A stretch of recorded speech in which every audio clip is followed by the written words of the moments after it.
다음은 바로 연이어서 네 번째 세션을 진행하도록 하겠습니다. 네 번째 세션은 뉴로온컬러지 세션이 되겠고, 오세문 교수님과 그다음에 이승훈 교수님 두 분이 좌장으로 진행하시겠습니다. Good afternoon, ladies and gentlemen. I am Dr. from Hallym University, Korea. I am one of the alumni of Department of Neurosurgery of Seoul National University. It's my great privilege to chair this session. Let me introduce my co-chairman, Dr. Lee from National Cancer Center, Korea. In this session, we have two distinguished speakers who will present up-to-date knowledge about the imaging diagnosis and surgical treatment of cerebral gliomas, respectively. The first paper will be presented by me, and the next paper will be chaired by Dr. Lee. And our first speaker is Dr. Zhang. As you know, Dr. Zhang is a very famous neuroradiologist. He is one of the pioneers in the field of neuroradiology in Korea, and is still a leading neuroradiologist in Korea. He is a professor of Department of Radiology of Seoul National University, and he was chairman and radiologist in chief, Department of Radiology at Seoul National University from 1999 to 2002. He completed his radiology residency in 1976 at Seoul National University Hospital. After his military service, he joined the Department of Diagnostic Radiology at Seoul National University Hospital in 1979 as a full-time faculty member. And he took a fellowship at Section of Neuroradiology, Massachusetts General Hospital from 1982 to 1982 to 1983. He was a president of Korean Society of Neuroradiology, and he also was a president of Korean Society of Magnetic Resonance in Medicine, and president of Korean Society of Society of Radiology from 2004 to 2005. He served as an editorial board and an advisory board in many famous international journals of radiology. Today, he will talk to us on 3T advanced MR in grading of cerebral gliomas, focus on diffusion-weighted imaging, perfusion imaging, and spectroscopy. Dr. Zhang, please. 감사합니다. 좌장님 과분한 소개. 네, 먼저 존경하는 최길수 명예교수님, 그리고 한대희 교수님, 또 조병기 교수님, 또 현 김동규 지임교수님, 그리고 모든 신경외과 선생님들, 동문 선생님들께 교실 창설 50주년 정말 큰 경사인데 크게 축하드리고, 오늘 이런 아주 훌륭한 국제 심포지엄에 불러주신 데 대해서 개인적으로 굉장히 감사를 드리고 영광으로 생각합니다. 신경외과도 지난 20년 동안 많이 발전을 했지만 다 아시다시피 그 뉴로레디올로지 분야가 크게 이메이징 또 인터벤션 이 두 분야 모두 엄청난 발전을 해왔고, 특히 지난 10년 동안에 발전을 해왔고 앞으로 어떻게 발전할지 예측을 못할 정도로 발전을 해왔습니다. 그 중에서 이 뉴로 이메이징의 발전에 중추적인 역할을 하고 있는 MR을 한번 간단히 돌이켜보면 80년대 초에 처음에 임상에 도입이 되기 시작했고, 우리나라는 카이스트에 계시던 조장희 교수님이 83년도에 처음으로 0.15 테슬라 레지스티브 타입이지만 그걸 개발을 해서 또 영등포에 있는 신화병원이라는 작은 병원에서부터 83년도에부터 시작한 걸로 거의 전 세계적으로도 상당히 앞서서 시작한 걸로 알고 있습니다. 그러다가 퍼머넨트 마그넷 0.3 테슬라 정도로 나오고 그다음에 슈퍼 컨덕티브가 0.5 테슬라, 1 테슬라, 1.5 테슬라 이렇게 막 올라가고, 와중에 또 카이스트 조장희 교수의 개발품인 2.0 테슬라를 저희 서울대학병원의 골드스타가 1987년에 저희 병원에 설치돼서 정식으로 88년부터 가동 거의 20년 전부터 이제 가동이 되기 시작했고 지금 현재는 전 세계적으로 1.5 테슬라가 골드 스탠다드로 아직도 많이 이용이 되고 있습니다. 그러면서 이 테슬라가 점점 높아져서 지금은 3 테슬라가 우리나라에도 이미 꽤 여러 대 깔려 있고 저희 병원에도 몇 년 전에 해서 경험이 좀 어느 정도 좀 쌓여가고 있고 아마 짧은 시간 내에 전 세계적으로 골드 스탠다드의 MR은 3 테슬라가 될 거로 FDA 미국 FDA에서도 어프로가 돼서 하고 있고 이게 더 이상 언제까지 얼마까지 올라갈 건지 아무도 예측을 못하고 지금 조장희 교수는 가천에 있는 뇌과학 연구소에서 7 테슬라의 휴먼 유닛을 지금 아직 임상에 이용하지 않고 있지만 휴먼 보아의 그런 리서치를 전 세계 몇 개 안 되는 사이트 시멘스하고 어필레이션을 해서 하고 있습니다. 그래서 저희 오늘은 제가 사실은 여러 동문인들이 전부 우리 사람들이고 인바이티드 게스트 빼놓고는 전부 한국분이기 때문에 여러분들을 위해서 또 이게 우리말로 하는 게 좀 편할 것 같아서 우리말로 하는 것에 대해서 좀 양해해 주시기 바랍니다. 제한된 시간 때문에 벌써 한 10분쯤 거의 지나갔는데 저희가 지난 3테슬라 가지고 몇 년 동안 브레인 튜머에서 한 경험들 이건 오늘 오후 세션에 많은 아주 훌륭한 분들이 심경외과의 발전 방향 앞으로의 임상적인 리서치의 전망 또 리서치 분야에 굉장한 것들을 발표를 하셨는데 저는 지난 몇 년 동안 저희 병원에서 경험했던 실제 브레인 튜머에 프랙티컬리 현재 하고 있는 거를 몇 년 동안 브레인 튜머를 주로 이 디퓨전 웨이티드 이미지, 퍼퓨전, MR 스펙트로스코피를 많은 경우에 해서 이번 기회에 이거가 얼만큼 정확한가 이런 거에 대해서 한번 저희 이게 정리를 해서 그 정확성에 대해서 한번 선생님들께 같이 나누고자 합니다.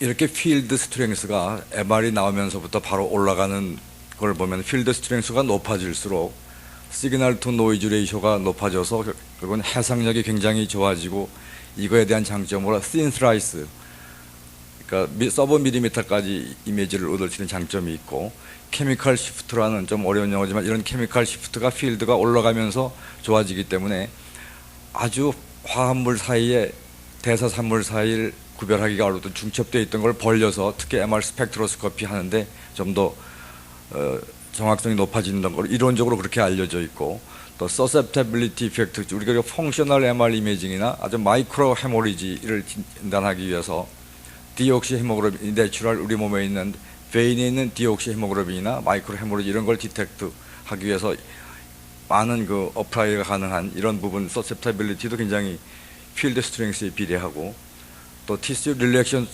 타임에도 영향을 줘서 T1이 길어지고 뭐 T2 쪽은 짧아지는 것 때문에 MR 엔지오그래피 같은 거 하면은 굉장히 이것도 해상력도 좋아지고 퀄리티가 좋아지는 장점이 있습니다.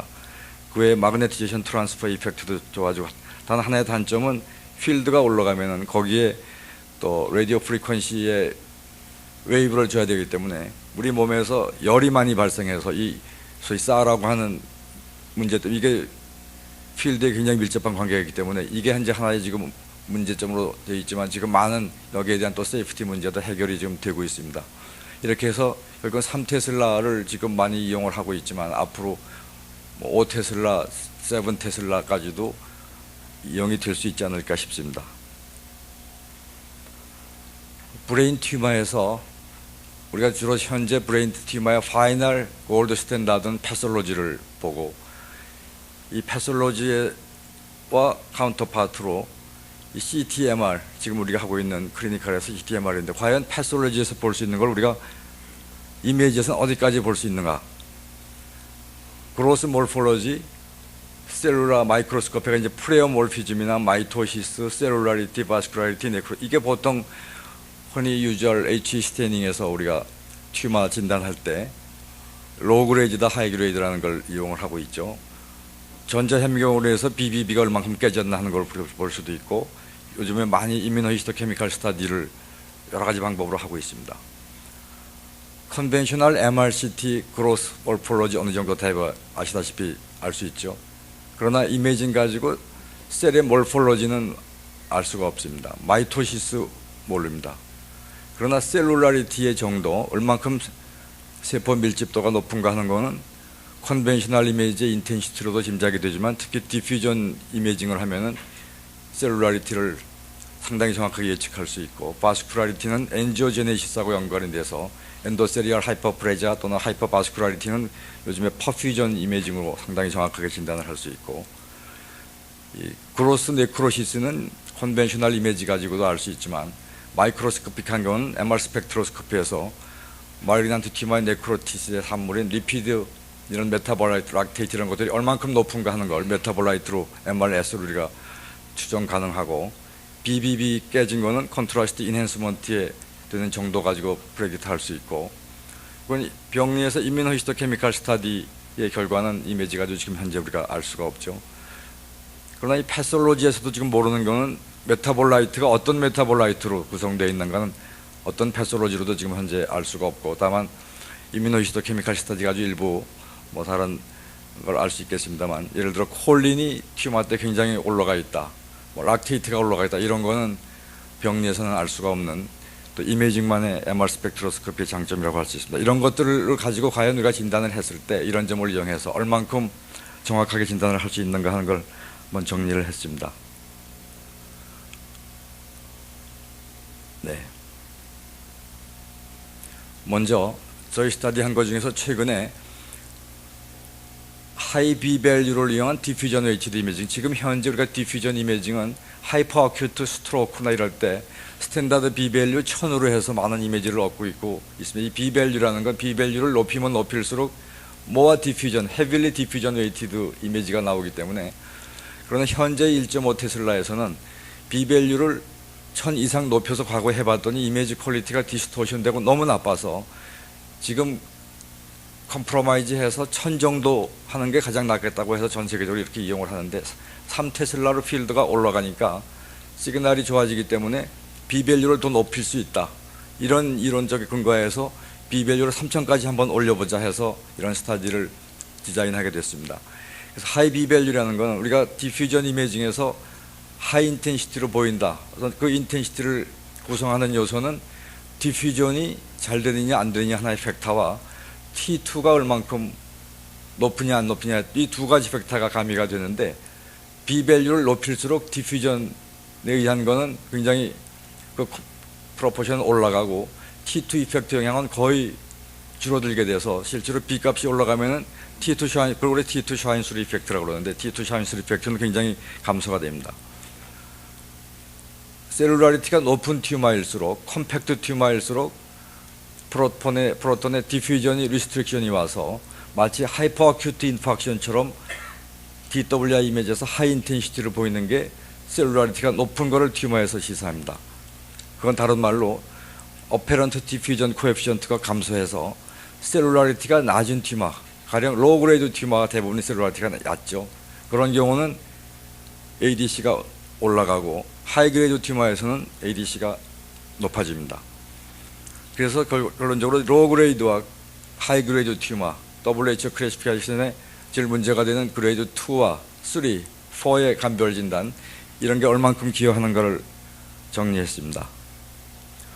총 62명의 그라이오마 3와 4를 합쳐서 하이 그레이드라고 했을 때 49명과 로우 그레이드 그 디퓨즈 아스트로사이트마 그레이드 2, 피로시틱인 그레이드 1은 빼고 13명 이렇게 해서 이런 조건으로 1000과 3000으로 다 영상을 봤습니다. 실제 뭐 퀄리타티브, 퀀티타티브 이런 걸 다 해서 이런 센시티비티를 이발레이션을 했습니다.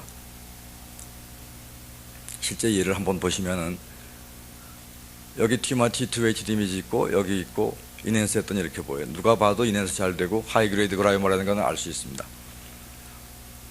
디퓨전 웨이티드 이미지에서 1000으로 찍었을 때도 이렇게 하얗게 보이고 3000에서도 이렇게 굉장히 하얗게 보이고 5000으로도 찍었습니다. 갈수록 더 노멀과 튜머 사이의 콘트라스트는 더 하이 비밸류로 갈수록 올라가고, 이렇게 볼 수 있는 건 림포마 같은 하이리 셀룰라 튜머나 또 네크로시스가 적은 하이 그레이드 그라이오마가 있는데, 이거 중에서 이 케이스는 아나플라스틱 아스트로사이트 하이 그레이드 튜머의 아주 전형적인 예고, 또 다른 케이스 두 개 위아래 걸 한번 비교해 보십시오. 그레이드 3 아스트로사이트마 T2에서 여기 하이 인텐시티가 보이고 T1 컨트라스트 이넨스 사진에서 거의 노멀처럼 보이고 이넨스가 안 됩니다. 그라이오마 같은데 로우 그레이드, 하이 그레이드 어려워요. DWI 1000으로 찍었더니 이 부분이 포컬하게 부분적으로 하얗게 보이지만 노멀 콜텍스의 컨트라스트가 별로 안 좋습니다. 3000으로 찍었더니 노멀 브레인 덴시티는 더 검게 보이는 것에 비해서 이 튜머는 브라이트하게 하얗게 보여요. 이 하얗게 보이는 건 앞서 말씀드린 대로 셀룰라리티가 굉장히 높은 튜머라는 걸 시사하고, 이 아래 로우 그레이드 2의 오리고덴드로그라이마 케이스 보시면은 여기 튜머가 있고 역시 인핸서 잘 안 되고 B값 1000으로 했을 때 거의 노멀처럼 보입니다. 3000으로 했더니 다른 부위에 비해서 이 부위가 로우 인텐시티를 보여요. 아나플라스틱인 하이리 셀룰라한 튜머는 하이 인텐시티를 보이고 여기서는 로우 인텐, 아주 일목요연하게 이게 시사하는 바는 로우 셀룰라한 튜머라는 걸 시사하는 거고, 그래서 이건 그레이드 2의 로우 그레이드 아스트로스 오리고덴드로그라임으로 나온 케이스입니다. 또 다른 예를 보시면은 T2에서 이렇게 보이고 인핸스 했더니 또 인핸스가 거의 안 돼서, 과거의 컨벤셔널에서는 인핸스가 잘 되는 게 하이 그레이드, 잘 안 되는 게 로우 그레이드, 이런 경향이 있다고 그러죠. 반드시 그렇지는 않았는데 B값 1000 그거에 의한 ADC 이렇게 노멀하고 잘 구별이 안 됩니다. 하이 그레이드, 로우 그레이드 어려운데 B 3000으로 했더니 대부분의 경우는 로우로 보여서 셀룰라리티가 낮지만 요 가운데 포컬하게 하이 인텐시티 부분이 포컬하게 보여서 3000으로 찍었더니 ADC는 이렇게 보였습니다. 바이옵시 파셜 티모렉토미에서 아나플라스틱 아스트로사이트마로 한 케이스입니다. 이 케이스들을 센시티비티, 스페시티비티 1000과 3000을 비교해 봤더니 이런 정도 차이가 있습니다. 대개 83, 84%, 물론 15% 내외에 부족한 부분이 있었고, 이 정도 정확 1000으로 했을 때보다 3000으로 했을 때가 확실히 난 걸로 나왔고, 이게 눈으로 본, 이건 실제로 리서치가 아니라 애브리케이션 눈으로 봤을 때 그 정확성이라 그럴까 그러고, 이제 레이쇼를 재고 ADC를 캘큘레이션을 해서 실제로 소위 퀀티타티브하게 했을 때도 1000으로 했을 때 이 정도 어큐리시고 3000으로 했을 때 이 정도 어큐리시입니다. 보통 84%, 83%이 정도의 정확성을 3000으로, 그래서 지금 저희들은 루틴으로 3T에서 1.5T에서는 이미지 퀄리티가 좀 떨어지기 때문에 3T에서는 B값 3000으로 하는 걸 지금 현재 루틴으로 사용하고 있습니다. 아직 이게 보고된 게 별로 없고 저희만 아마 내년에 퍼블리시가 될 겁니다. 짤막짤막하게 시간이 없어서 그냥 말씀드리겠습니다. 그 다음에 퍼퓨전 이미징. 퍼퓨전 이미징은 뭐 다들 아시다시피 하이 바스큘라리티, 하이 엔지오제네시스, 하이 엔도셀리아 하이퍼프레자가 있는 경우는 마리그난 투티마의 가능성이 크고, MR 이미지에서 렐라티브 또는 리저널 세레브랄 블라드 볼륨이 증가한다. 이런 메커니즘 때문에 스트로크 환자에서 퍼퓨전 MR, 세레브랄 블라드 플로우, 블라드 볼륨, MTT, TTP 이런 걸 다 하는 중에서 나머지는 별로 도움이 안 되고, 토탈 세레브랄 블라드 볼륨이 상당히 도움이 돼서 이게 로우 그레이드, 하이 그레이드의 감별에 도움이 된다고 이미 잘 알려져 있습니다. 3T 퍼퓨전임에서 어떤가 50명에서 대상으로 이런 분포에서 스타디를 했습니다. 이것도 역시 비주얼로도 퀄리티티브도 했지만 역시 반대편하고 비교해서 레이쇼도 구해서 그걸로 이발레이션을 해서 봤습니다. 몇 개 예를 보시면은 T2에서 이렇게 보이고, 인핸스한 사진에서 인핸스가 거의 안 되고 있습니다. 로우 그레이드, 그레이드 2냐 그레이드 3냐 4냐 진단이 어렵습니다. 방금 말씀드린 대로 디퓨전을 했더니 이렇게 하얗게, 로우 그레이드라면 노멀보다 더 검게 보여야 되는데 하얗게 보이는 의미를 봐서 상당히 셀룰라리티가 높은 튜머다. 세레브랄 블라드 볼륨 맵을 했더니 이렇게 누가 봐도 알 수 있을 정도로, 인핸스는 실제로 안 되지만 컨벤셔널에서 이렇게 하이리 바스큘러한 저희 캐필라리 퍼미아빌리티가, 캐필라리 바스큘라리티가 높은 그런 하이 바스큘러한 튜머로 나왔고, 아나플라스틱 아스트로사이토마로 나왔습니다. 또 다른 케이스, 호모지니어스한 매스 있지만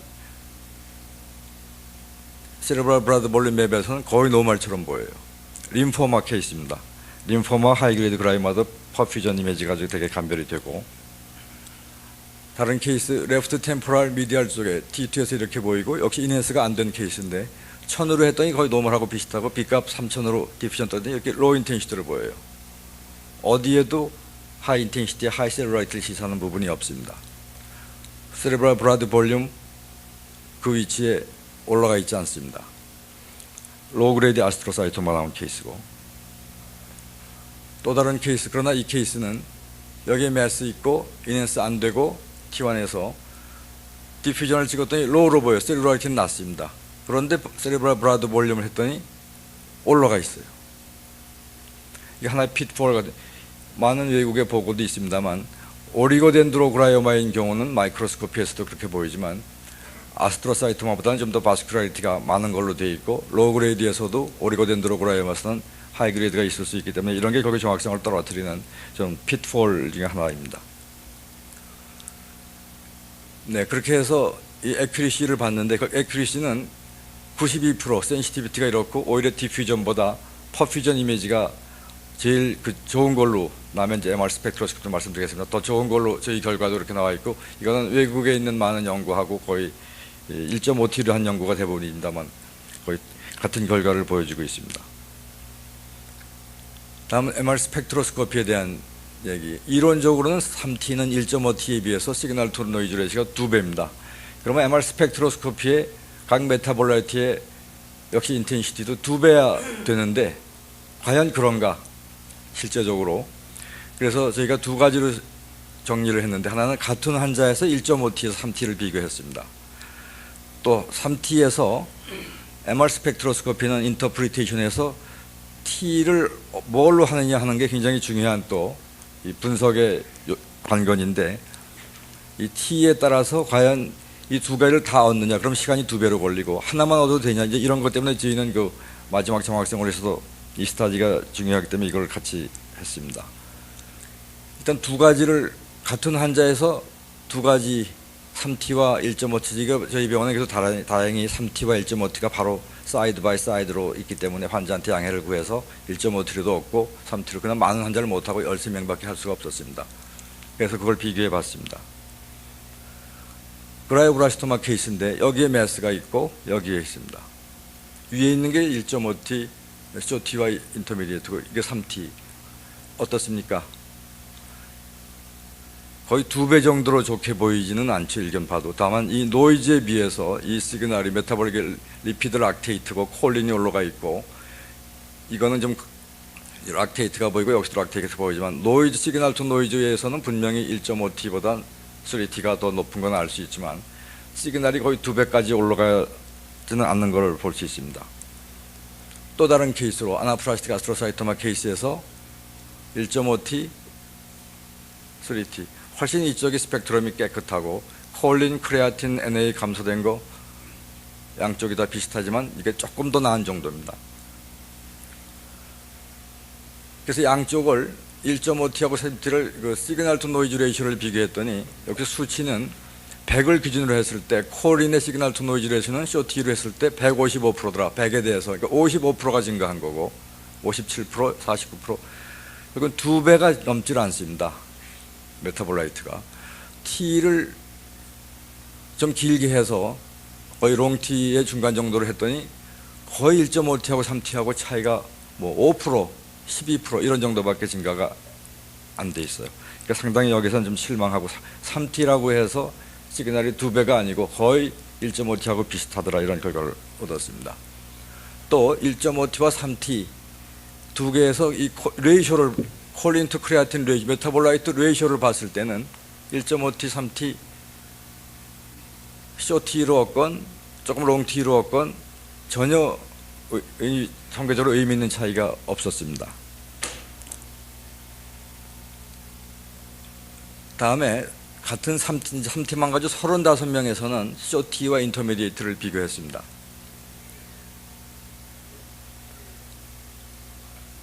오리고덴드로그라이마 케이스인데, 이 스펙트로 싱글 복셀로 T를 35ms로 했을 때 이런 스펙트럼이고, 114 144ms로 했을 때 이렇습니다.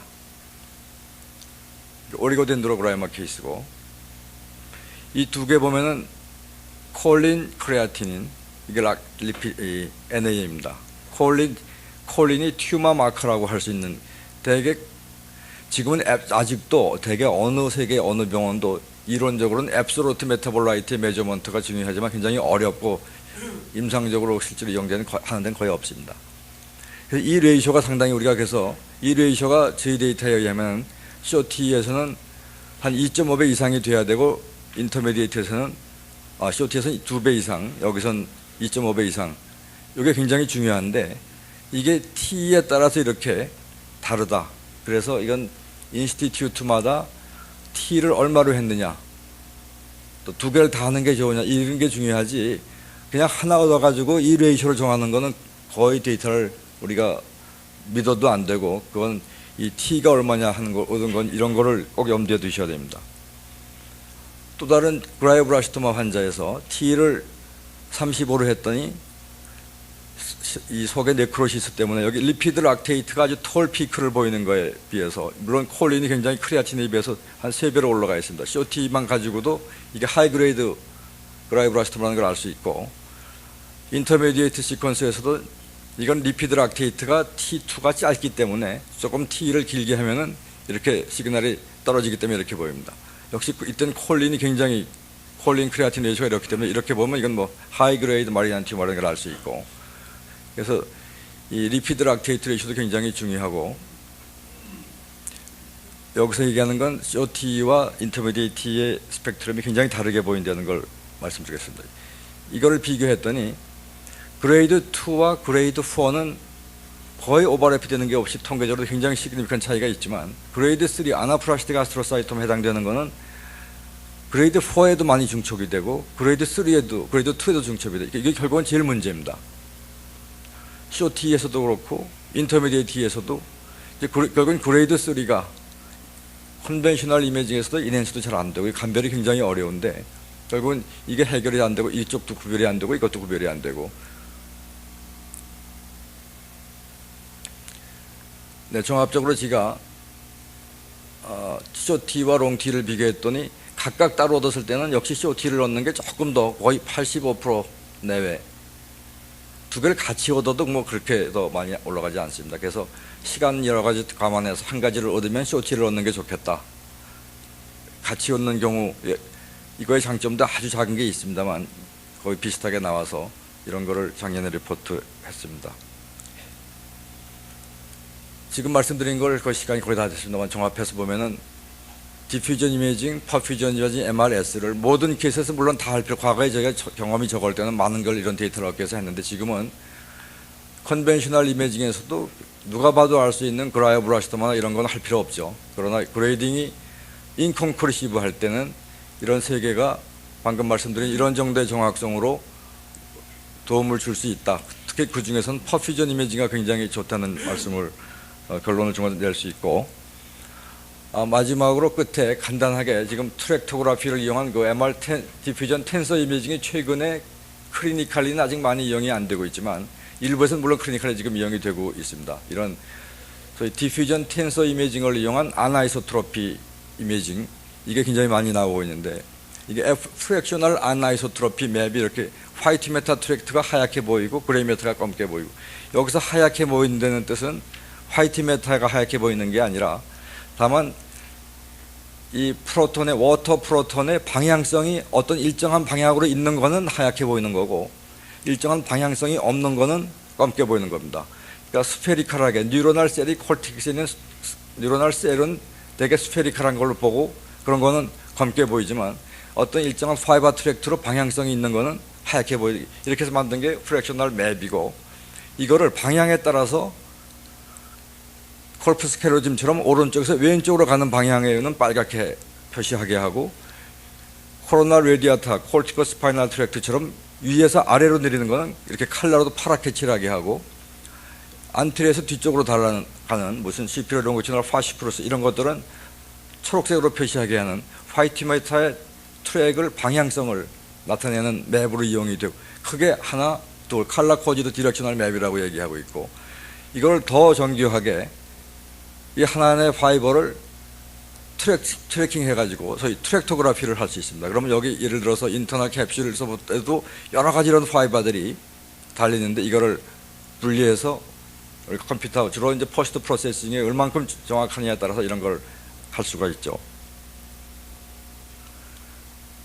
이 중에서 이 27명 가지고 최근에 DTI 중에서는 하이 그레이드, 로 그레이드가 있고 이런 방법으로 25개 우리가 흔히 DWI, 디퓨전 웨이티드 이미징에서는 세 방향으로 만드는데 그 25개 방향에서 그 워터 모리큘의 디퓨전이 어느 방향으로 어떻게 잘 되느냐 이런 걸 보기 위해서 방향을 이렇게 많이 주는 겁니다.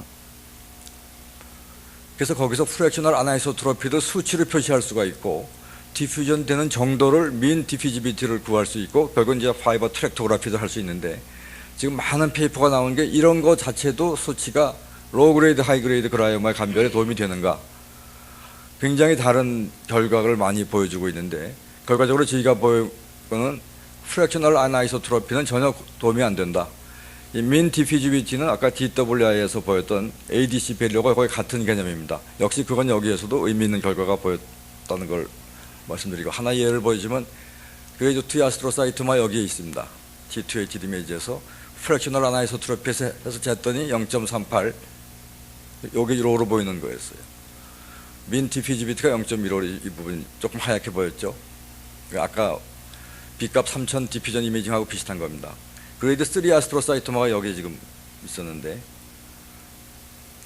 프랙셔널 아이소트로피에서 0.2로 좀 더 낮아져 있지만 통계적인 의미 차이는 없습니다. 민 디피지비티는 역시 이거하고 차이가 많아서 이건 좀 더 검게 보이죠. ADC에서는 이거는 의미가 좀 있고 이건 저널에서 2004년도에 트랙토그래피 컬러 코디드 맵이 어떻게 이용될 수 있는가 어느 메타스타틱 튜머에 주로 이디마가 있는 경우입니다. 이렇게 T1에서 보이고 이네스는 노들은 딴 프레임에서 잘 안 보이고 FA 맵이고 이 부분을 FA 맵에서 FA가 감소되어 있는 걸 볼 수 있고 트랙토그래피에서 봤더니 이 근처에 이디마가 있긴 하지만 그 근처에 있는 코로나 레디아타나 시피리어 롱기튜디널 파시큘로스는 인텍트하다. 단순한 튜머 인필트레이션이 없다. 이런 걸 시사하는 소견이고 그런가 하면은 여기에 이런 인필트레이팅 아스트로사이토마가 있고 역시 이네스 안 되는 이건 저희 케이스가 아니라 AJNR 2004년도에 된 걸 따온 겁니다. 프랙셔널 아나이소트로피는 다 감소를 했습니다. 이게 이디마 때문인지 인필트레이션인지 알 수가 없지만 컬러 코딩을 했더니 그쪽에 있는 여기 컬러로 표시되어 있는 시피리어 롱기튜디널 파시큘로스나 또는 코로나 레디아타 자체가 다 안 보인다. 따라서 이거는 인필트레이팅 한 걸로 인터프리테이션을 이 사람들은 하고 있습니다. 이게 지금 마지막 슬라이드 저희 병원 케이스인데 여기에 사라무스의 그라이오블라스토마가 있고 퍼퓨전 CBB 맵에서 하이바스트라이트를 보이고 있고 MR 스펙트로스코피 앞서 말씀드린 거는 정확성을 위해서는 싱글 복셀 테크닉이 좋지만 멀티 복셀 테크닉으로 하면은 메타볼라이트 소위 케미칼 시프트 이미징이라고 얘기하고 메타볼릭 이미징이라고 얘기하는 지금 요 안에서 요 부분은 콜린이 굉장히 다른 데보다 높다는 걸 시사하는 이런 메타볼릭 이미징을 보여준 거고 디렉셔널 DTI 맵에서 컬러 코딩을 한 거고 이걸 트랙토그래피를 해서 매스가 있고 그쪽에 인접해 있는 화이트 메타 트랙트가 반대편 볕에 작아져 있고 아테니에이션도 있고 몇 개 안 보이는데 과연 그럼 이 화이트 메타 트랙트가 이디마나 GA에서 그냥 디스페이스만 된 거냐 인필트레이션이 된 거냐 완전히 인터럽션이 된 거냐 이런 거에 대한 인터프리팅과 스타디는 지금 현재도 이건 포스트 프로세싱의 그 기술과 그거 정도에 따라서 굉장히 차이가 많고 지금도 일부 병원에서는 튜머뿐이 아니라 모든 브레인 디지즈에서 이 화이트 메타 트랙에 대한 리서치를 하고 있고 아마 지금 상업적으로 나와 있는 기계에서도 이 트랙토그래피에 대한 소프트웨어도 제공을 하고 있습니다. 그러나 정작 임상에 적용을 시켜보면은 굉장히 한계가 많고 좀 실망스럽지만 아마 짧은 시간 내에 이것도 곧 상당히 수술하시는 선생님들한테 큰 도움이 되는 시기가 금방 있을 거라고 생각합니다. 감사합니다. One of the greatest neurosurgeons in the field of brain tumor and especially in glial tumor. He's also a director of the Brain Tumor Research Center in UCSF and conducting many kinds of translational research to find out better and a new creative way to treat it, malignant brain tumor, especially convex delivery and sophisticated imaging technique. And he was getting a SPOR grant from NIH in United States. SPOR grant is a very huge big grant for the excellent research team in United States. To give him more time to talk, I'd like to stop my due here, and his talk will be maximizing extent of resection and impacting outcome for glioma. Please, Dr. Berger. Thank you, Dr. Lee. I want to again let everybody know how grateful I am to be here. I think you should all be so very proud of the accomplishments that have taken place at Seoul National, and it clearly is one of the leaders in neurosurgery throughout the world. We all realize that. And I think Dr. Kim and Dr. Choi have done a magnificent job at maturing the department along and being a very creative force in academic neurosurgery. We don't have the same relationship in San Francisco that Seoul and Minneapolis seem to have. We were blessed to have Hee-Wan Jung come to us years ago, and he participated as a member of the Brain Tumor Research Center. Hee-Wan and I are only 2 years apart. I should say he's older than me. And he looks older than me. That's true. No. But he's a good friend, and I look forward to many more meetings with him, and when he comes to the academy, he and Dr. Han, we're going to play golf together, and we'll see how good of a golfer he really is. But I do thank you for inviting me, and what I want to do today is I want to describe the role surgery plays in the outcome of the disease we know as gliomas. Before I can do that, I need to try to describe to you how we got there, how we as neurosurgeons accomplished the aggressive and safe extent of resections that we're doing now. And you have to go back and you have to think a little bit about the role of imaging. I think Dr. Chang just did a fantastic job in discussing the different aspects of imaging, but you have to understand that nowadays we as surgeons do not rely anymore on anatomic imaging. We have to extend ourselves beyond anatomic imaging. We have to utilize these parameters, these different imaging paradigms.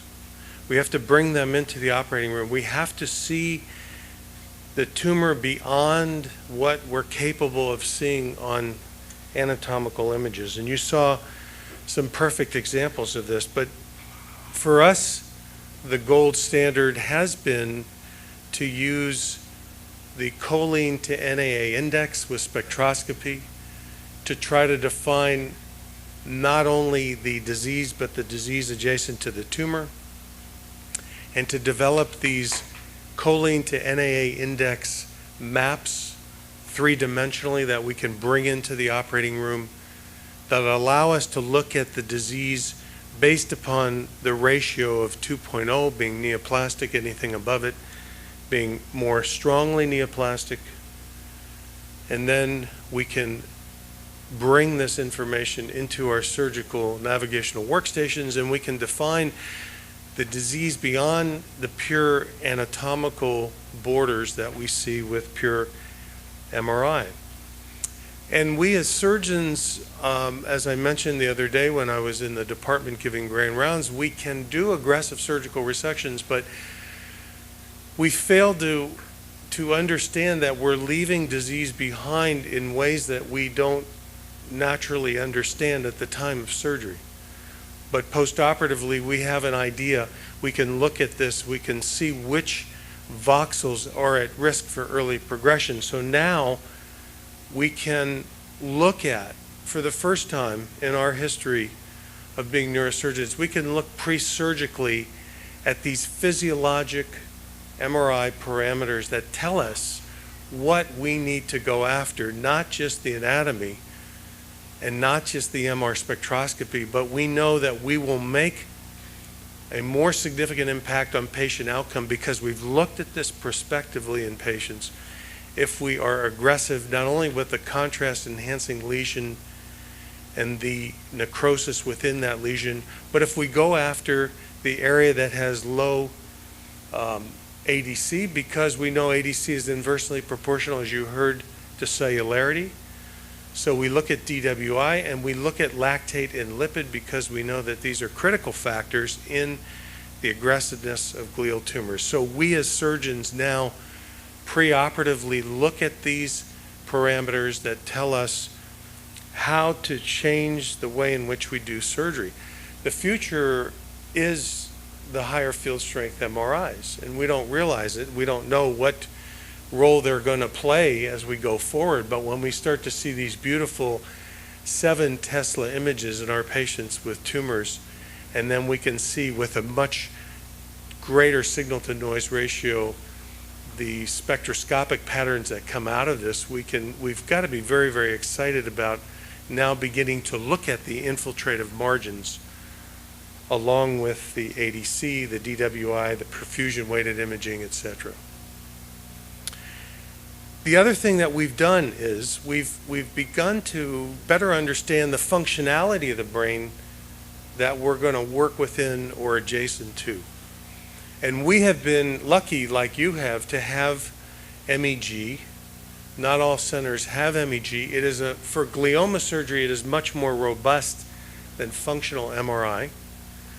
And we used to utilize MEG based upon changes in dipole moments across various neuronal groups, across sulci, because we know that neurons act like these tiny magnets, and we can record with MEG these changes in the magnetic fields, so-called based upon deflections in the dipole moments, and we can get some very elegant information about function within the tumor before we ever go into the operating room.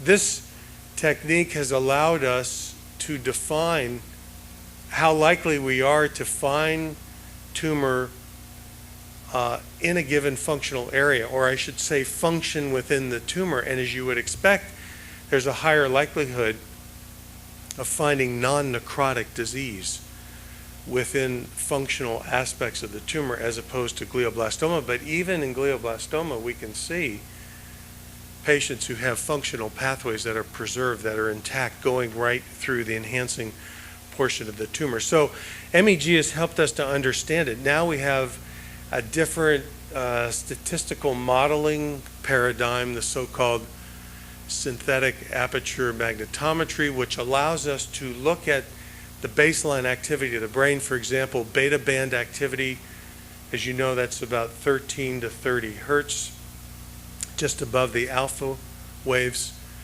And we can look at the desynchronization of this activity to a given task, which can better define the function. And we're now getting much more detailed maps of motor and sensory function in addition to the DTI data that we get.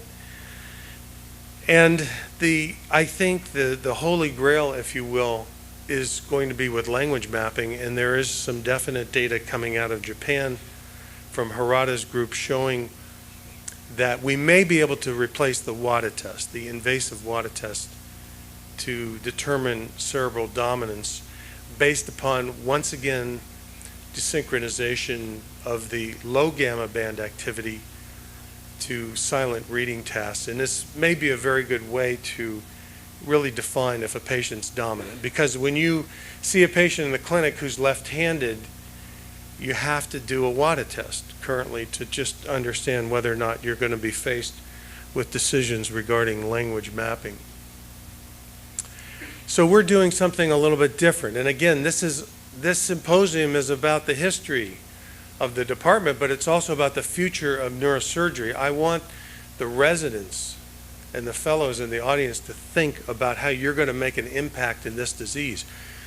We have to do it as well. We're starting to think about the next step in MEG, looking not so much about desynchronization of brainwave activity, but looking at connectivity. And this is a study we have that's about to come out in the Annals of Neurology, looking at the coherence patterns of basic alpha wave activity, again around 8 to 13 hertz, resting alpha wave activity that can be looked at in a coherent fashion, demonstrating connections between one area of the brain and another. And the theory that we have going into this is, can we define when a tumor has disrupted the connectivity between different brain regions? Therefore, maybe tumor tissue will create a pattern of decreased functional connectivity as opposed to intact tissue, which we should be able to tell is functional based upon preoperative imaging. And these are some of the elegant data sets that we get showing connection, for example, in the dominant hemisphere between the temporal lobe and the frontal operculum. And based upon this coherence pattern, it's a mathematical model, this coherence pattern between these two areas of the brain, you can get a very nice curve in normal tissue, and you can see the difference in the dysfunctionality of a part of the brain that is not connected. And based upon that, you can begin to use this information where you can look at the disruption. Say in blue, this is coded as decreased connectivity based upon the changes in the coherence of alpha wave resting activity in a patient with a tumor in the motor cortex. So we know that there's a great deal of disconnection in this area, which from a surgical point of view will allow us to move forward with resecting these areas with a very, very low risk of causing a deficit. And so the next step in MEG is to define connections in different parts of the brain and to determine the degree of disconnection which equates with the likelihood of a deficit postoperatively. That's what this article is all about. That's going to come out in the Annals of Neurology, and I think this is going to be a very useful pattern or paradigm for us with MEG. Now, you heard about DTI. This is another extraordinarily important technique if you're a glioma surgeon. There's no question about it. It defines the region of interest in which you have to determine where that functional region starts from. And in this case, using MSI, we can determine where the motor cortex is, and then we can define a seed point down into the midbrain where the corticospinal tract goes, and then we can define in 3 dimensions the relationship of a tumor to a subcortical pathway of interest. We're doing it now with vision. As you know, you can look at the visual pathways, which for me is very important when I operate on tumors, not only in the occipital lobe, but near the atrium of the ventricle, so that I understand whether I'm going to risk disconnection of a certain part of the visual pathway. Like the data that Dr. Sato told you about, we're beginning, and we've published on this, to determine how robust this is. And we know that if we stimulate in the operating room subcortically and we compare it to the DTI tracks that we get preoperatively, there is definitely an issue with regard to shift. So we know that this is a technique that's robust that can tell us when we should start using subcortical mapping to determine how close we are to this track. But DTI, remember, DTI is anatomical. It's anatomical representation of a so-called functional pathway. So you can't rely on that during surgery. You have to find those pathways. So again, as we make the argument of what we've done as surgeons around the world to increase our ability to resect tumors, we've been pretty creative. We've developed these surgical navigation systems, meaning we as a group, as a community, they're very useful. They can tell us where we are during the course of surgery. We know that shift is an issue. We can do frameless biopsies with this as accurately as we can do frame-based biopsies. But interestingly enough, when we look at the pattern of use of navigation in the United States, you get this kind of information. We know that in a large study that was published on image-based or surgery or IGS, that if you use this, the patients do better. Their death rate goes down because you're doing more aggressive surgery. They spend less time in the hospital. It's a very useful technique, but yet only 30% of all gliomas in the United States are operated on with surgical navigation. This is very surprising to me, but this is a study that I was co-author on that we published in JAMA 2 years ago, looking at practice patterns of neurosurgeons in the country and how they deliver standards of care for patients with gliomas. Very shocking information, I would say. Well, we have intraoperative MR scans, and that's helped to a degree. It's helped us define when we leave tumor behind. It's very useful, and we can now do functional testing during the course of surgery, although it's very tedious and very few units are capable of doing it. And in San Francisco, because we have earthquakes, we can't put big magnets above the ground floor. And as you remember, in 1989, the world came close to an end in San Francisco when the Oakland baseball team in San Francisco, when they were playing in the World Series, the world stopped because of the earthquake. So we are told we can't use this. So we use the low field strength magnet, the 0.16 magnet, and we get a less impressive picture than I would like to see. I think it's very helpful in certain circumstances for both low grade, but primarily for contrast enhancing lesions, but it's a tool in which we use to control during surgery. Our colleagues in Europe have had great experience with the fluorescent dye ALA. It is not FDA approved in the United States. We can't use it, but the data looks very promising for the high-grade tumors. The extent of resection changes. The ability to achieve a gross total resection is nearly twice that with the control population, at least in the European experience, and that has affected the 6-month progression-free survival, but the overall survival was basically about the same. Still a very worthwhile technique. We don't have that. We can't use that dye, so I started doing something different. I was working with indocyanine green years ago in the rat model trying to identify this tumor.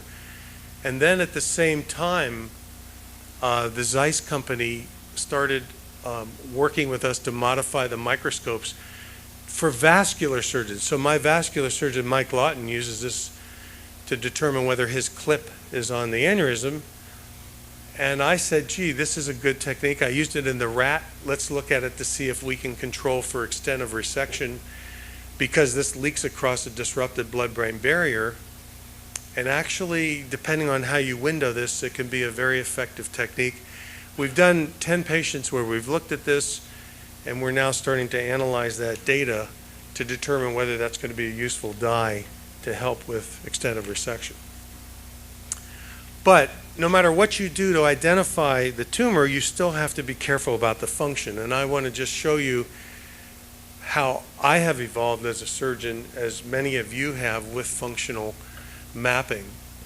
And as you know, this is the kind of technique where you can use stimulation to evoke a function, find out where function is, remove the tumor, be very creative, in this case with strip electrodes, to find the leg motor cortex, and then to do subcortical mapping. This is the gamut of mapping for the motor system in one patient. Shows you how beneficial it is. And this just shows you the technique of subcortical mapping, which is a very robust technique where you can activate the axonal pathways during the course of surgery, and you can do resections right up to the functional tissue. You can take this down into the spinal cord. We take it into the thalamus, where we're interested. You see the posterior limb and the internal capsule here. So where is it here? Well, I would take an approach down through the ventricle here, stimulate, look for the internal capsule, and achieve what I think is a pretty aggressive resection of a big tumor like that. I find that's been very useful, but the question that I asked myself several years ago, is it robust enough? Is the morbidity profile good? And I looked at my first 300 patients with subcortical mapping in terms of the deficit in which we saw additional postoperative motor deficits and how long it took for that deficit profile to resolve. And basically what I found was that if the deficit was still there 12 weeks after surgery, it was a permanent deficit, but the likelihood of getting a permanent deficit was very low if we did the stimulation mapping and we found the subcortical system. In addition to finding the cortical system, the deficit profile was about 7%. So this is the likelihood of having a postoperative deficit. But if we had, regardless of whether we had a preoperative deficit or not, if we found the cortical system but we stimulated the white matter and didn't find any motor movements, we knew based upon stimulation mapping in primates that we had done that the current spread is only 2 to 3 millimeters, so the likelihood of a permanent deficit was very low. So it was a very robust technique. We then evolved onward to the language technique. And I spent several years as an apprentice, if you will, in 1986 when I went to the University of Washington with George Ogerman, who was interested in epilepsy surgery, but he was only interested in the cortex. And as a glioma surgeon, I was more interested in the subcortical pathways. But first we had to start with the cortex, and we had to evolve our understanding of that.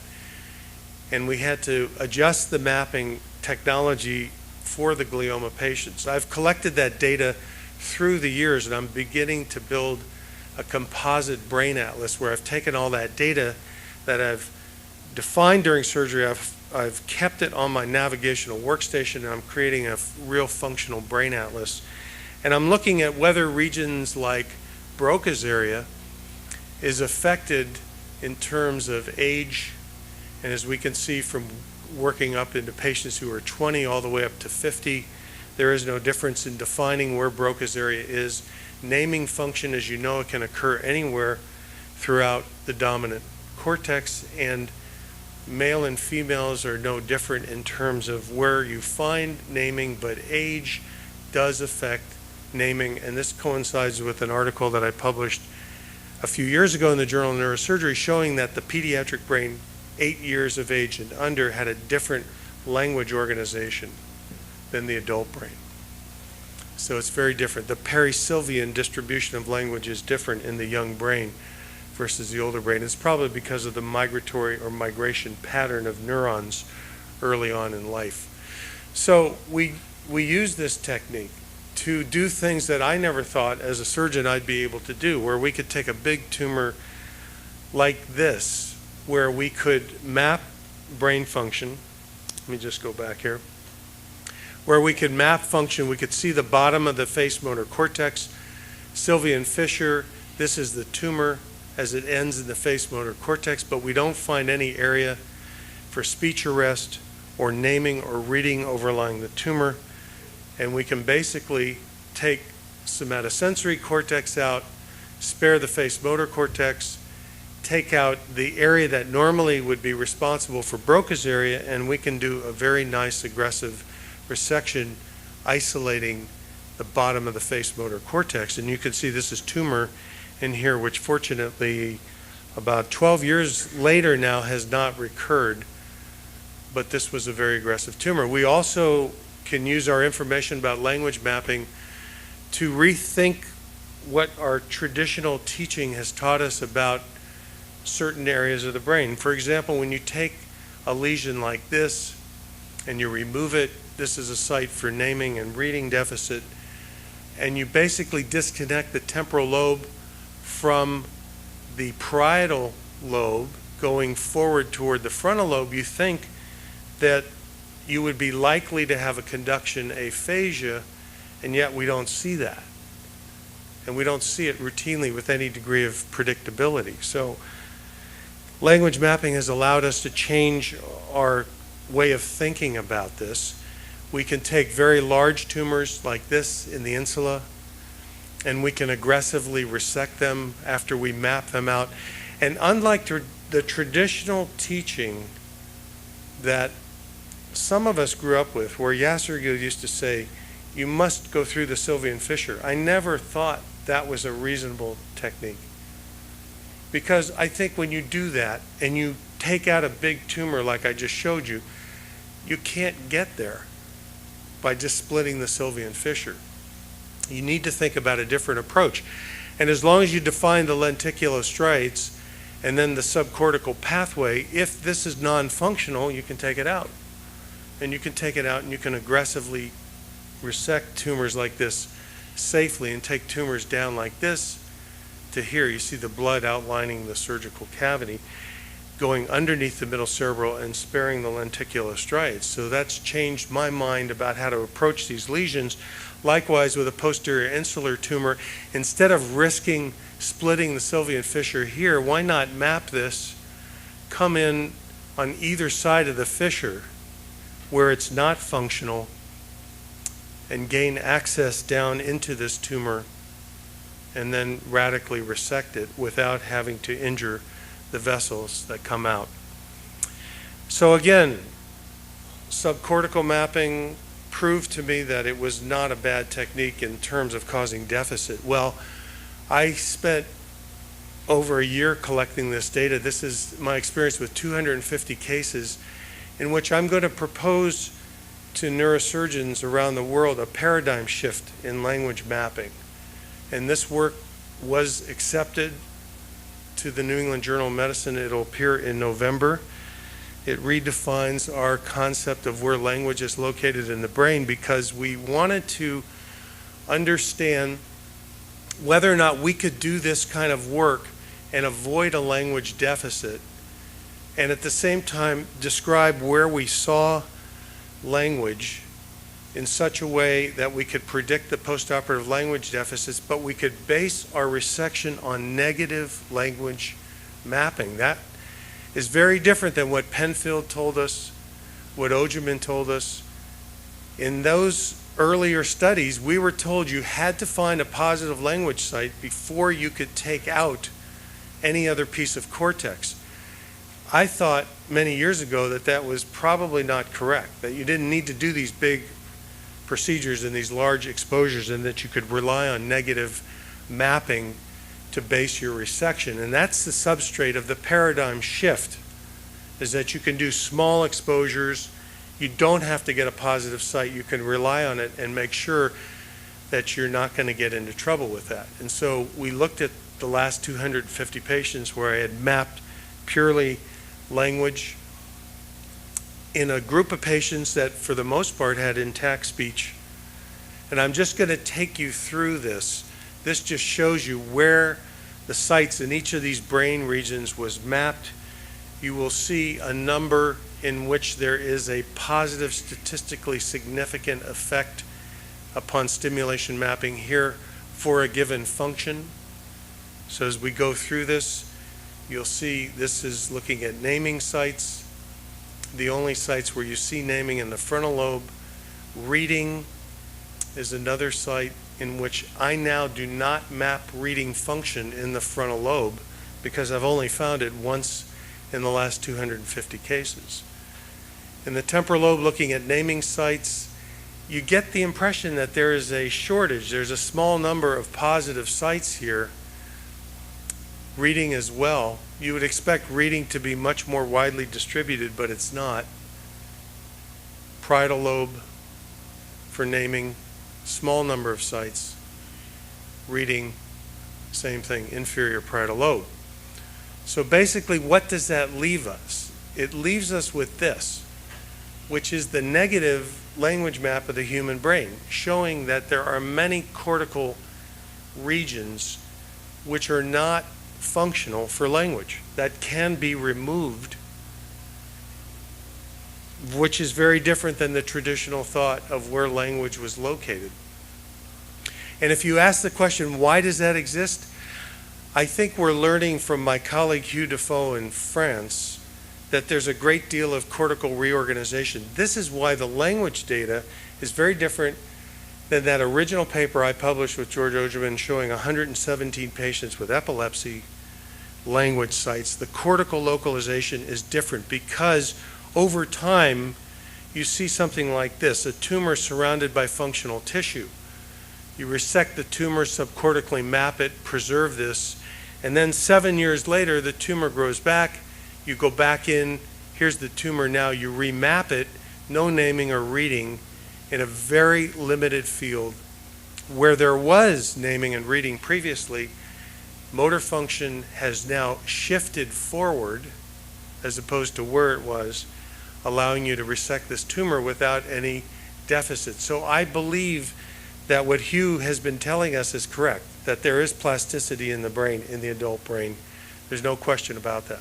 Because we can use this negative data, we can do these resections, and the likelihood of having a postoperative deficit, permanent postoperative deficit in 250 patients, if you rely on negative data, is only about 1 or 2%, very acceptable. And this goes back to the original hypothesis that I brought forward in this 1994 article saying that as long as you stay more than 1 centimeter away from a functional site, you are not likely to cause a permanent deficit. And sure enough, as I went forward from 1994 to 2007, I proved very clearly that if a deficit's going to occur, it usually occurs in a time period within 3 months. If it's still there at 3 months, it stays there. It's a permanent deficit. The deficit risk is about 1% if you stay more than 1 centimeter away. So this 1 centimeter rule was a good thing that we talked about years ago, and it worked. And it's the gold standard for language mapping now. For these very big dominant hemisphere lesions, this is about as good as it gets if we look at the grades of tumors we're resecting in terms of the degree of a postoperative radiographic extent of resection. So we do pretty well. But what's the future of brain mapping? Is it really stimulation to activate function in the motor system or inactivate language function? Or I got a better idea. Why don't we look at the basic brainwave activity that occurs at various different range, such as in the high gamma range, which we can record off corticography, and see if we can identify function, as a means to detect function so that we can preserve it. And so you can see here's just the EEG standard frequencies, beta, gamma. We're talking about recording activity in the high gamma range. We demonstrated for the first time in humans where we could do this because the high gamma activity is very robust. You don't see it on a scalp EEG, but you see it on electrocorticography. It has a superb spatial temporal resolution profile, and you can identify it very clearly, for example, here. And then you can begin to build tasks where you can present nouns to patients. They have to generate a verb. You can detect the activity overlying the cortex. We published this work in Science last year. We began to demonstrate that we could actually see it with MEG, so preoperatively we can identify it.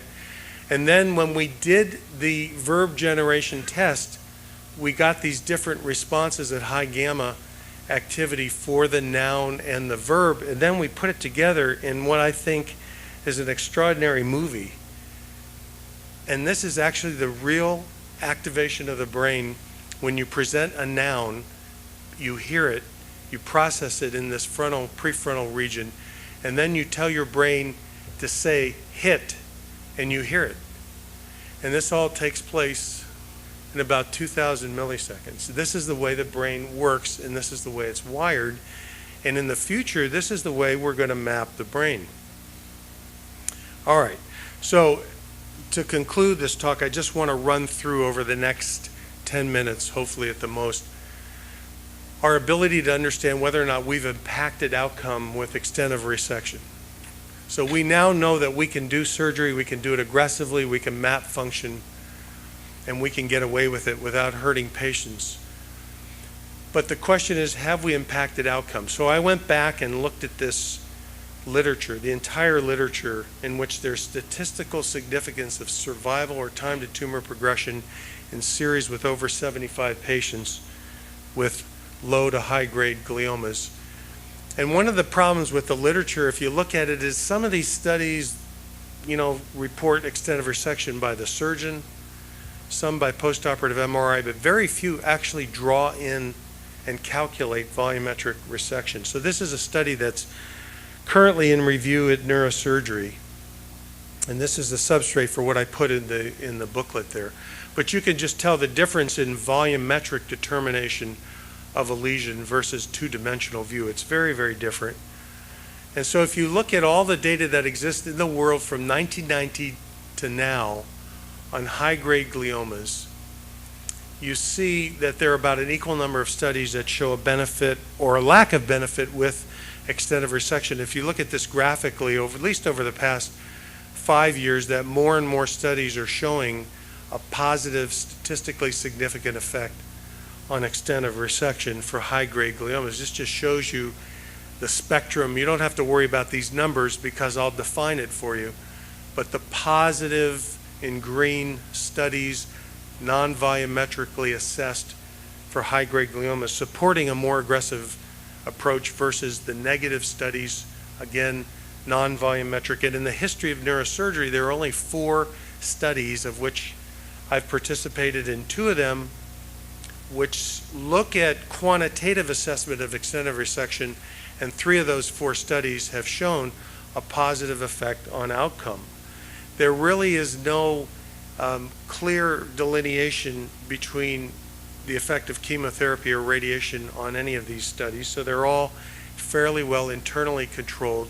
We've looked at this in anaplastic astrocytomas, my own experience showing that if you look at the T2 volume of the disease in the non-enhancing anaplastic tumors, you can shift the curve to the right with a more aggressive resection in terms of progression profile and survival.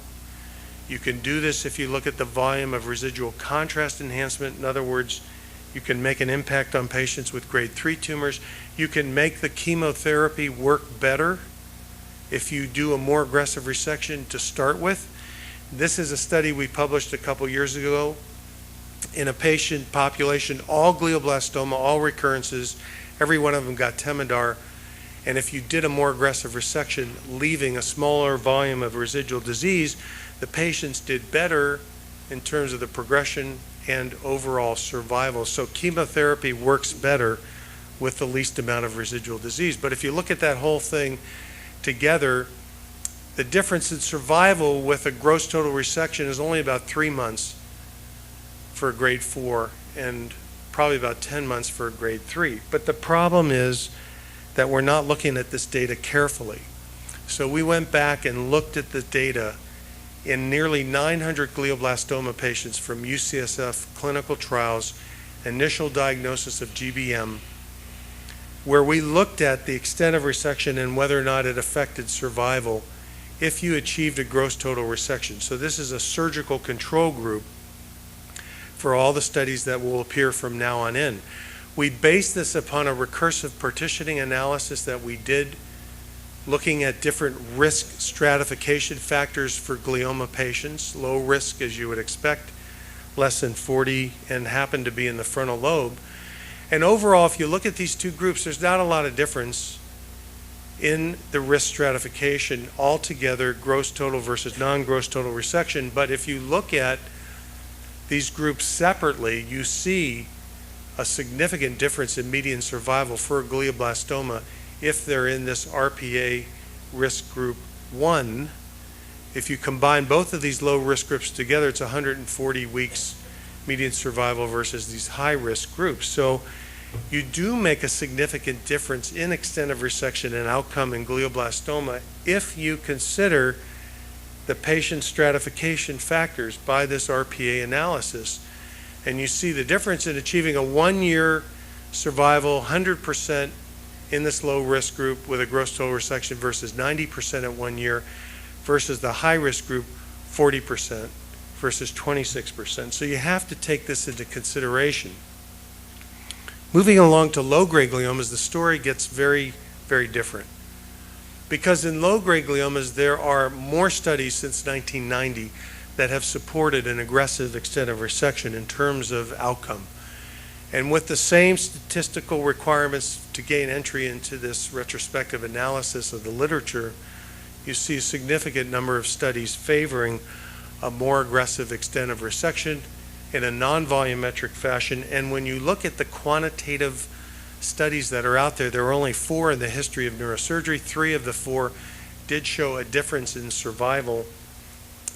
And what's that difference? The difference shows that the 5-year overall survival for a gross total resection of a low-grade glioma is 90% versus 60%. So there is a statistically significant difference in survival for this disease. But what are the factors that affect this? Okay, so if you look at it, one of the factors that you have to put into the stratification category is size. Preoperative tumor volume, in our experience, and this is based on a study that's submitted to the Journal of Clinical Oncology, shows that the larger tumors are biologically more aggressive tumors. I knew that this was the case back in 1994 because I had noticed that all the low-grade tumors that I'd ever operated on that were big to begin with didn't do very well. They didn't do very well because they progressed sooner and they had a much higher likelihood of malignant transformation when they were bigger. And so I published this data, and then after that, 4 other studies appeared from around the world showing the same thing, that size is a negative prognostic factor for low-grade gliomas. And then when the EORTC studies came out, looking at radiation therapy, they also looked at size as a prognostic factor and found that patients did worse when they had a large tumor. The reason for that is probably not clear, but a recent study that came out last year from the French group, Hugh Defoe's group, showed that there was a significant correlation between volume of the tumor and growth rate. So biologically, these are different tumors. They grow differently. They grow faster, and they have a higher likelihood of malignant transformation. But that's not to say that if it's a big tumor, you shouldn't be aggressive surgically, because even with the big tumors, as you get these tumors out bigger and bigger, you can still achieve a pretty aggressive resection. So this is my experience in this study, which has about 250 low-grade gliomas in it, showing that you can do much better if you operate on these patients with a smaller tumor volume, but even some of these big tumors are amenable to a very radical resection. But here's data that I think is amazing to me, because this study that's submitted is the first study in the history of neurosurgery which shows quantitative extent of resection data at 10 years and beyond, showing now for the first time that if you achieve a radiographic gross total resection, you have over a 95% chance of a patient surviving past 10 years. That's the first time we've ever shown that in neurosurgery. And it's based not on speculation, not on surgeon's report, but it's based on volumetric data analysis. So we can influence that. And when you look at it in a different way, the volume of residual disease, as you leave more tumor in, the likelihood of recurrence and effect on survival decreases as you would expect. The other thing that's important is percent of resection. So if you have a tumor that you don't think you can take out completely, if you can do a 90% resection, or somewhere between a 40 and 90% resection, that's better than doing less than 40%. So again, this is the first study that shows that there are advantages, survival advantages to your patient, even if you can't do 100 or 90% resection, but you can be aggressive at this level. And again, the effects on overall survival, progression-free survival, but malignant progression-free survival is also affected, not so much with postoperative tumor volume, but at the level of percent of resection. So what this shows is, again, we as neurosurgeons can affect the natural history of the disease if we are aggressively resecting it. Okay, 2 other quick things to point out. One is a new preoperative grading scheme for low-grade gliomas, in which you can look at a scan and predict how your patient's going to do. And this is based on a study in which we found the factors that limit extent of resection, such as eloquence. And we put together this, plus I showed you when you have bigger tumors, you don't resect them as as great. So all of these factors that predict subtotal resection, you put those together, you look at a preoperative scan, you give a patient a value of each of these things, and then you add those up. For example, you take a tumor like this, there's only 1 point that you give a patient for because their Karnofsky was 90 because they had intractable epilepsy.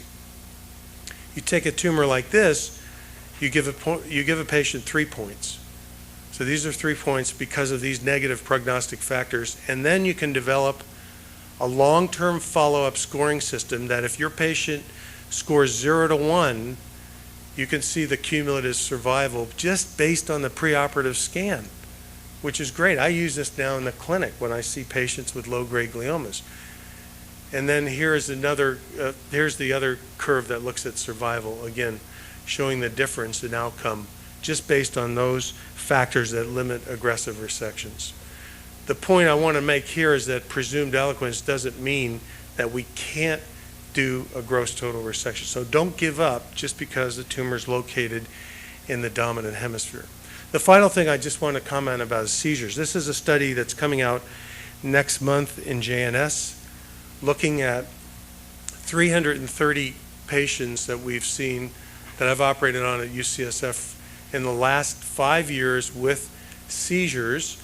Some of these patients don't have seizures, some are controlled, some are uncontrolled on medication. But the question is, what determines how a patient's going to do in terms of their seizures with a low-grade glioma?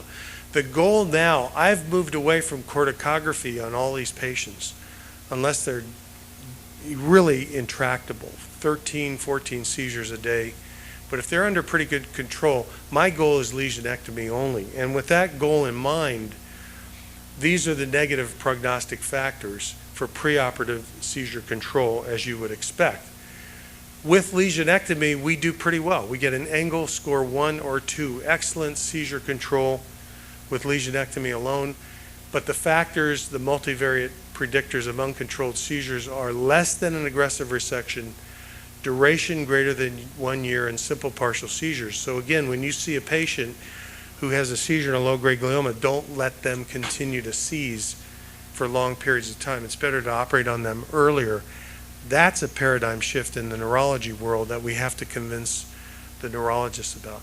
So the bottom line, just to go through this, I'll just say unequivocally, is that we're doing much better now with extent of resection with both high-grade and low-grade gliomas. We have data now that shows that we as neurosurgeons can be aggressive with surgery, we can do it safely, we can do it in complicated areas, and for low-grade tumors, we can change the natural history of the disease and impact our patients. So this has been about 15 years of my work that I wanted to share with you because, again, it's such a great honor for me to be here. I look forward to many more collaborations in the future. Thank you. Thank you. Thank you very much. I'll close this session. Thank you.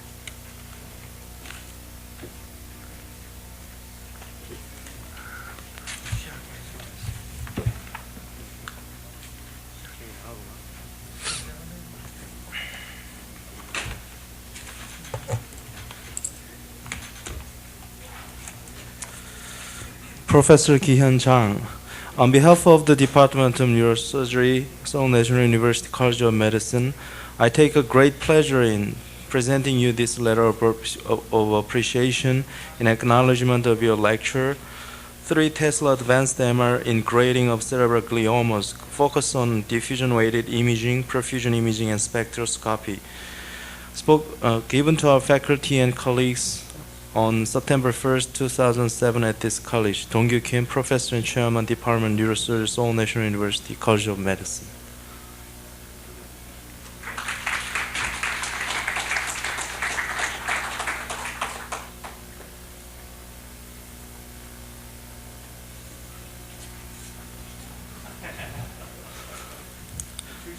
Professor Mitchell Blogger, on behalf of the Department of Neurosurgery, Seoul National University College of Medicine, I take a great pleasure in presenting you this letter of appreciation in acknowledgement for your lecture. regarding maximizing the extent of resection and impacting outcome for gliomas, the state of the art, given to our faculty and colleagues on September 1st, 2007 at this college. Dong-Gyu Kim, Professor and Chairman, Department of Neurosurgery, Seoul National University, College of Medicine.